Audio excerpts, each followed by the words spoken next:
The Royal Academy of Engineering funds innovative research in all fields of engineering.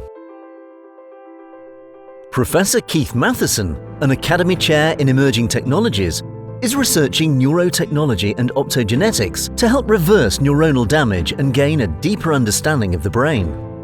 Keith and his collaborators apply cutting-edge technologies like developing photonic neural implants that help visualize the brain's pathways and their effects in neurodegenerative conditions.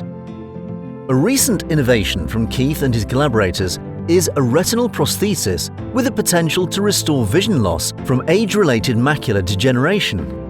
A surgeon makes an incision beneath the retina and can insert several photovoltaic implants before the retina is sealed.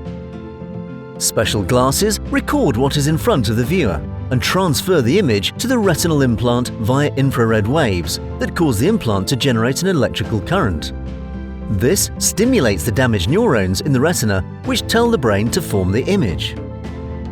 This form of neurotechnology is not only promising for vision restoration, but paves the way for similar technologies to be used in other neurodegenerative disorders such as Alzheimer's, Parkinson's and epilepsy. By supporting this research, the Academy is championing innovations in engineering and technology that have the power to revolutionize healthcare and improve public health outcomes.